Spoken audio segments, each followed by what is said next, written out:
It's one of the most profound mysteries in the natural world.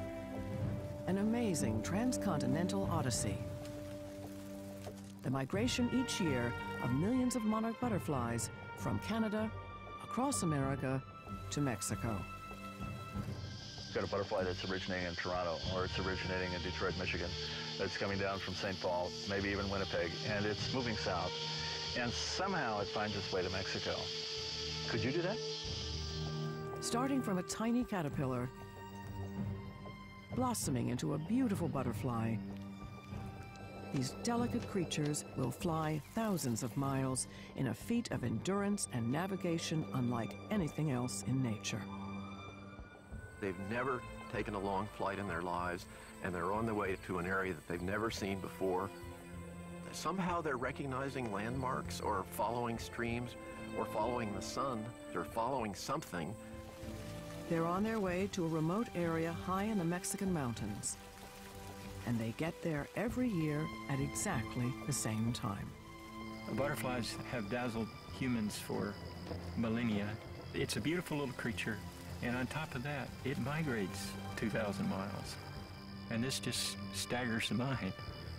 I think the monarch butterfly is one of the most magnificent animals in the world. And it's unique in terms of the entire animal kingdom. There's nothing like it. Next on Nova, the incredible journey of the butterflies.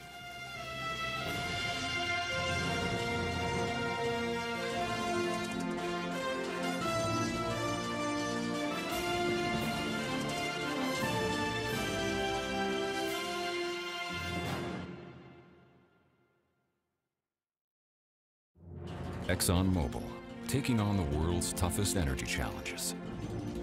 And by David H. Koch. And discovering new knowledge.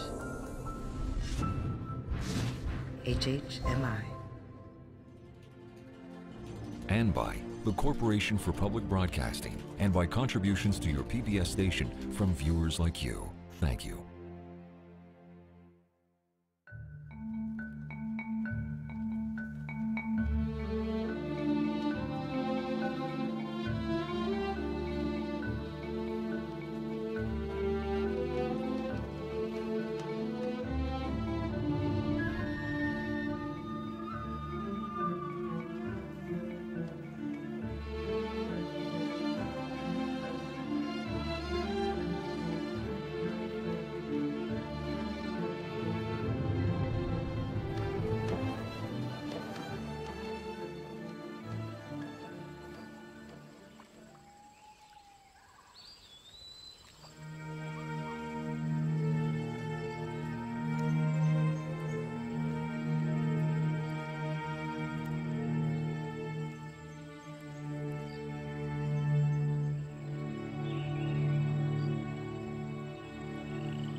On a late August morning, just north of Lake Huron in Canada, a miracle of nature is about to unfold.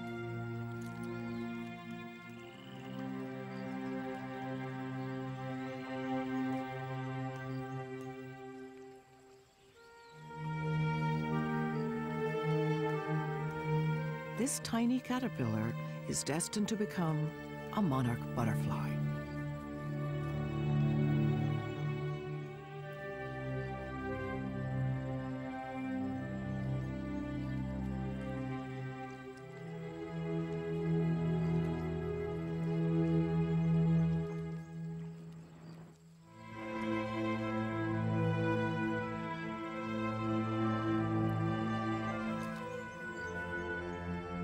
In one of the most amazing transformations in the animal world, the caterpillar will outgrow and shed its skin 4 times.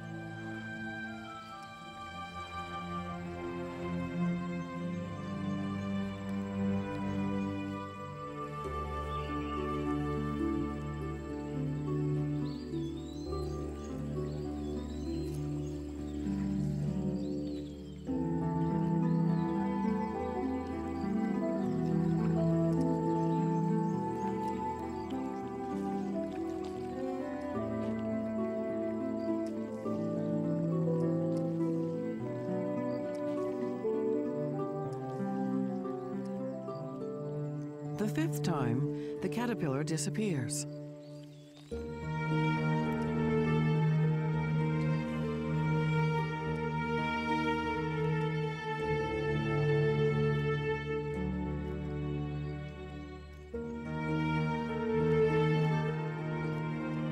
It's transformed into a chrysalis, a delicate case within which a completely new being takes form.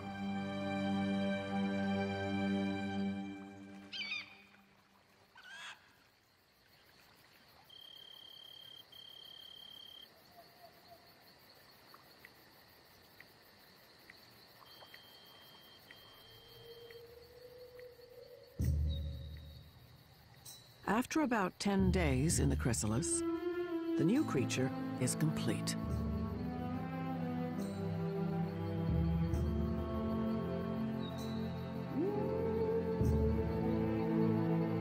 All traces of the caterpillar are gone. And in its place is a butterfly with 4 delicate wings.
But the newly developed monarch butterfly must wait a few hours for its wings to harden. And then, finally, it can fly.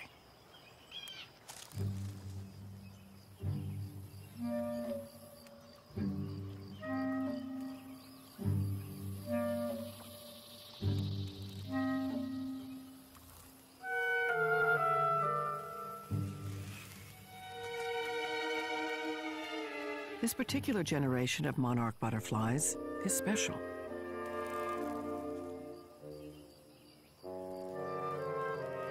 Every year, about 100 million of them begin an astonishing migration.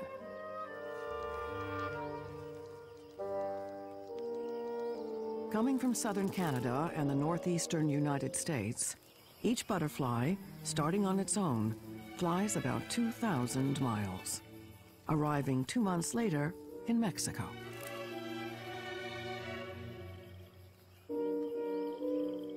Their trip is part of a carefully timed cycle that began 3 generations back, when a group of monarchs left Mexico at the end of the winter.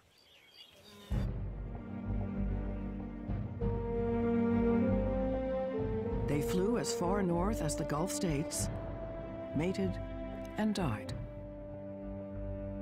The second generation flew to the northern United States. There, they too mated and died, living only about a month. Their offspring, the third generation, completed the last leg of the journey to Canada, also surviving only about a month. But the fourth generation will live almost 9 months, and they'll fly all the way back to Mexico in one epic trip. It's an amazing natural cycle that so far eludes explanation. The mystery starts at the very beginning of the trip, because no one knows exactly what triggers the exodus from Canada.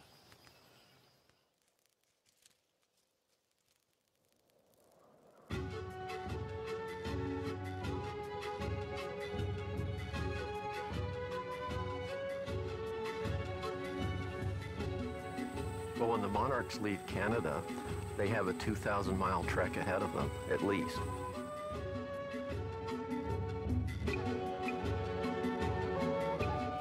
They're freshly hatched butterflies. They've never taken a long flight in their lives, and they're on their way to an area that they've never seen before.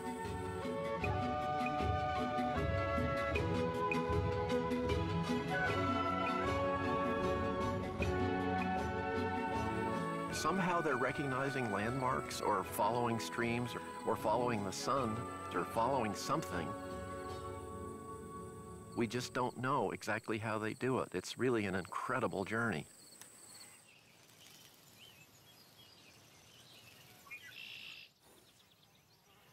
A monarch's wingspan is just under 4 inches, and they weigh less than 1/5 of an ounce.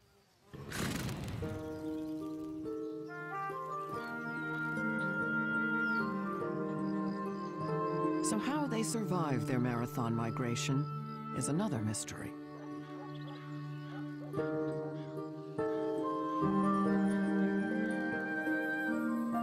They only fly when conditions are perfect.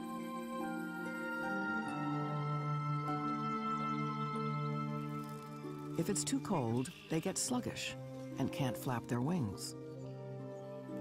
If it's too hot, they stop flying so they don't get overheated. They must also stop often for nectar and water. But every time they land, there can be enemies lurking.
Bad weather is also the monarch's enemy.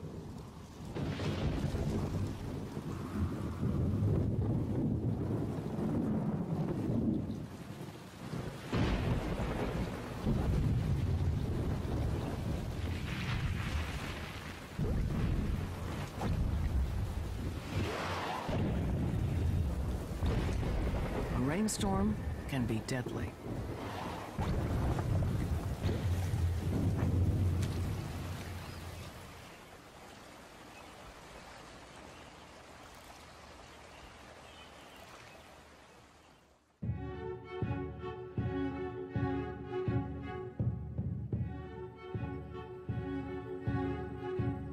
If it survives enemy attacks and bad weather, a monarch that started in Canada has to fly at least 50 miles a day to get to Mexico.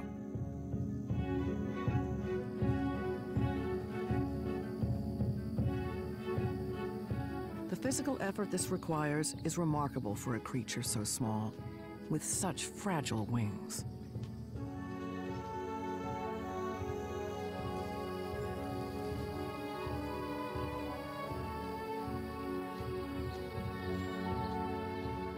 Butterflies are the worst possible body form for trying to make a long-distance migration. They're simply a bad design. Every time they flap their wings, they're using energy at least 20 times the rate than when they're not flapping it. So they're just burning their fuel up at a great rate, much like, say, a helicopter might. And so they have to compensate for their inadequacies by soaring.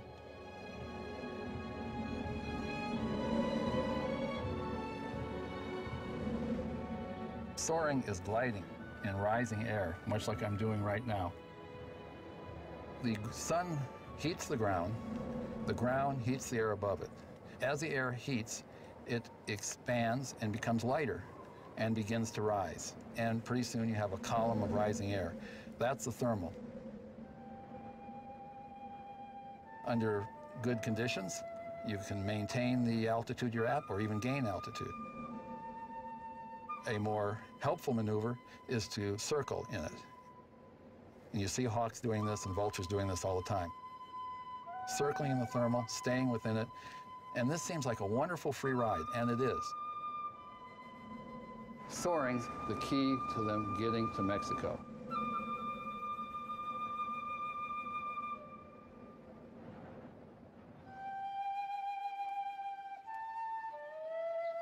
On the shores of the Great Lakes, just days into their journey, the monarchs face their first geographic hurdle.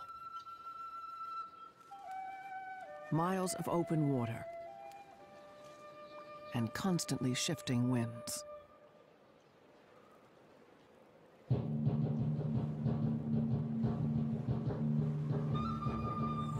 As the monarchs are migrating out of Canada, they hit the Great Lakes, which are a barrier. They can't see across them.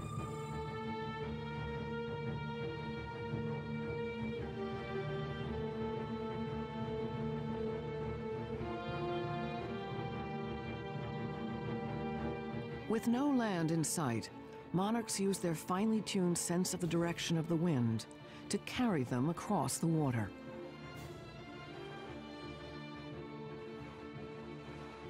If wind from the south, a headwind, threatens to blow them off course, they stop and wait.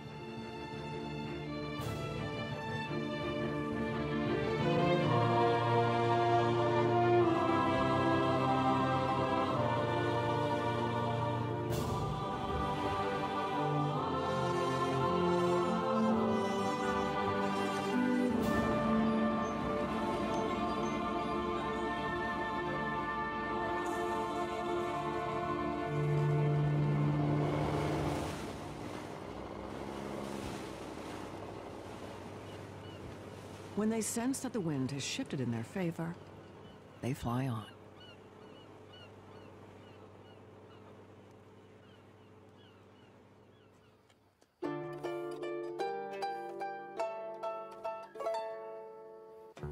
The ultimate destination of their incredible journey is a tiny area about 60 square miles and 10,000 feet high in the mountains of Mexico.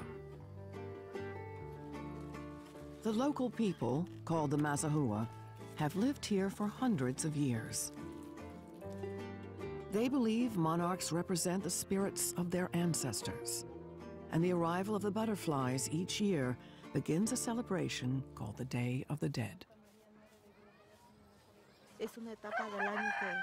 It's a very beautiful time when the butterflies arrive.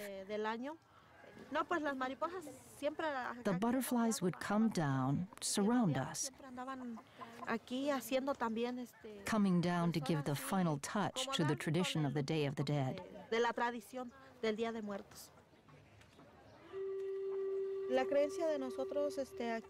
For those who live here, it's our belief from when I was a child.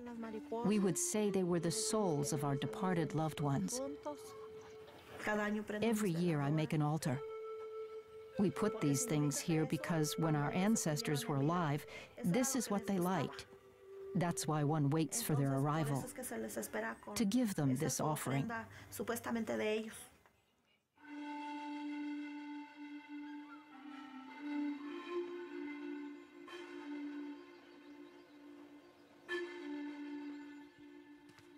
The legends of the people that live near the ocean and the mountains are important to them. For us, there is a sense of space, the freedom to fly with imagination, to fly just like a butterfly.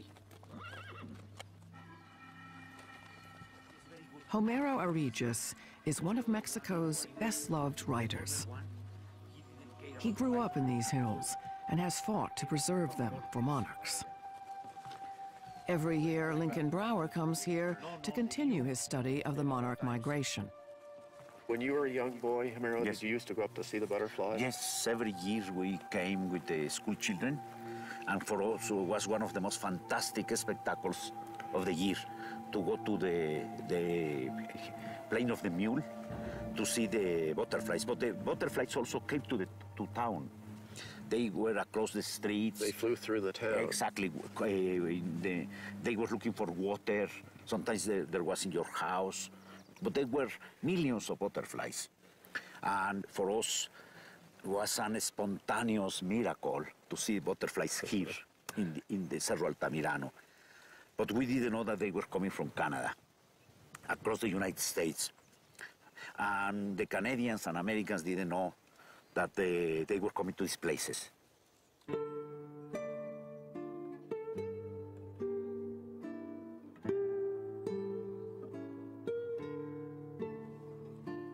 It was not until 1975 that scientists discovered the full extent of the North American migration, when butterflies that had been tagged in Canada were found spending the winter here.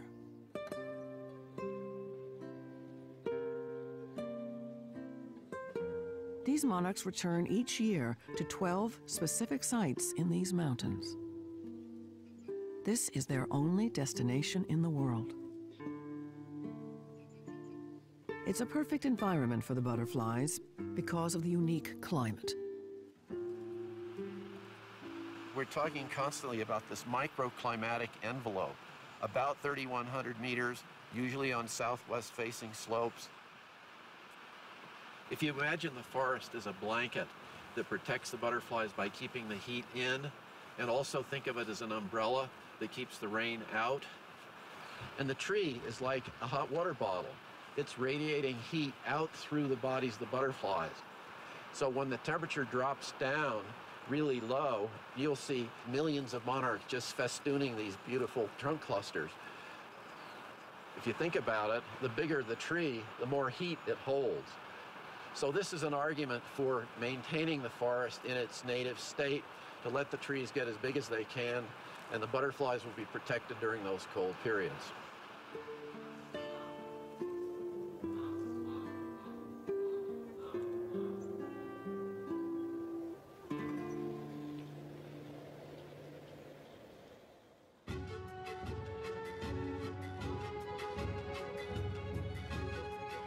Monarchs live in other parts of the world in warm climates, but only Canadian and North American monarchs migrate such an incredible distance to avoid the certain death of a cold winter.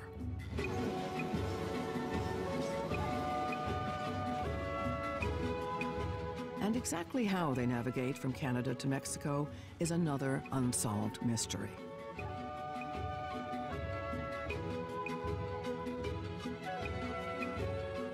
Scientists only have a few clues. One theory is that the butterflies navigate by following a specific angle of the sun in relation to the Earth. Another theory proposes that the Earth's magnetic field may provide a subtle orientation guide. And recently, biologists discovered specific cells in the butterfly's brain that regulate their internal clock and help keep them on course.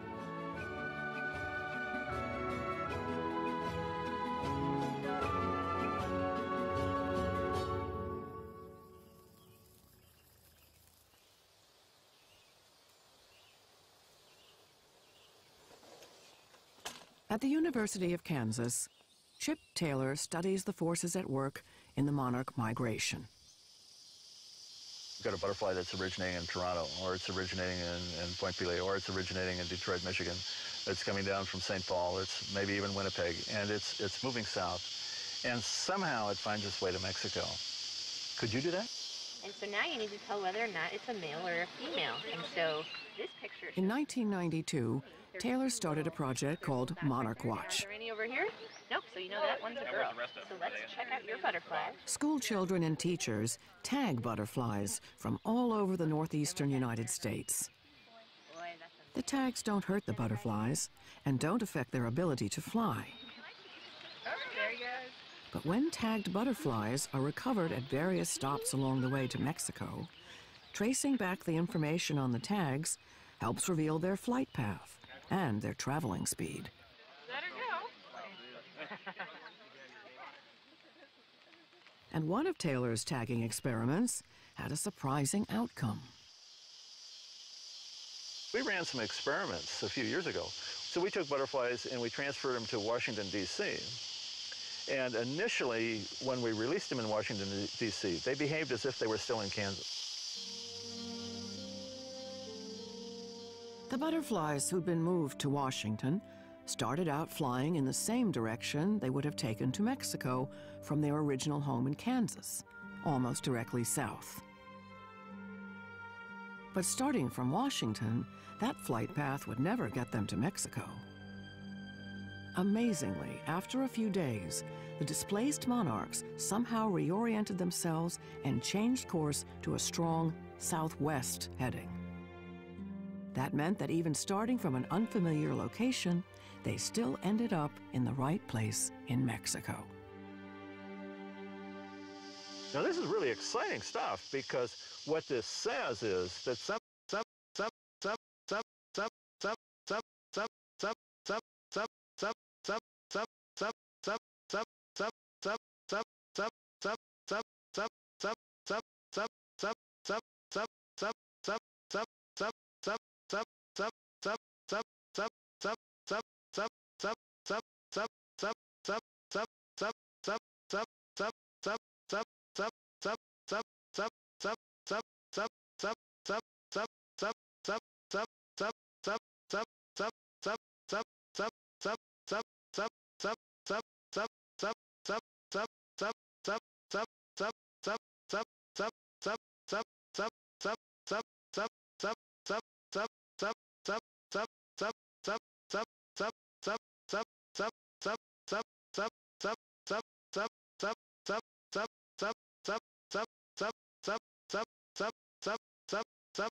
Zoom into the wing of a blue Morpho butterfly.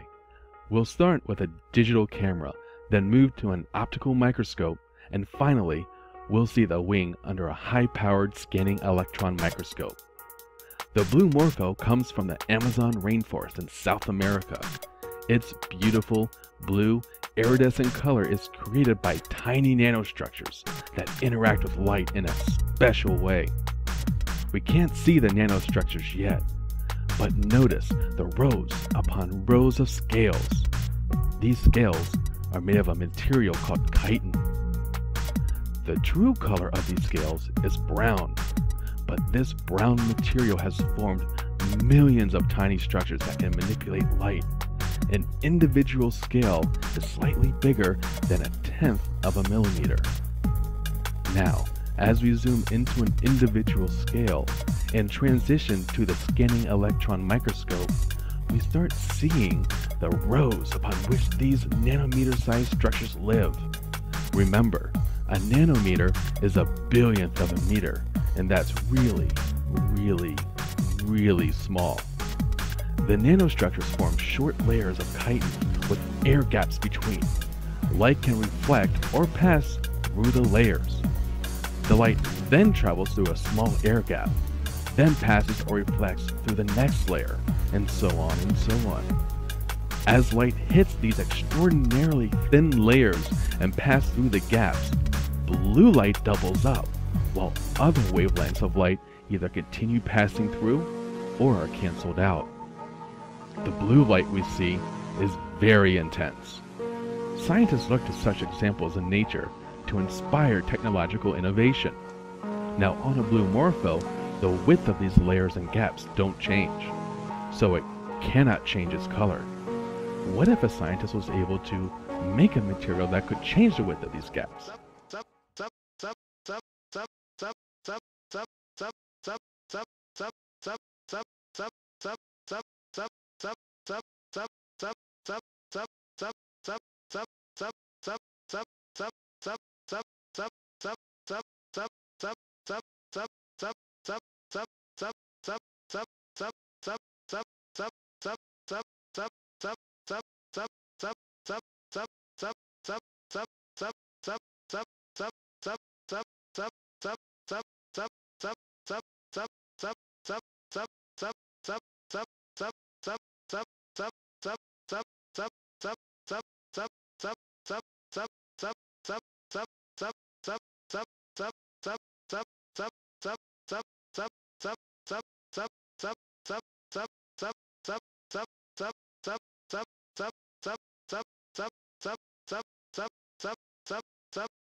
Moving.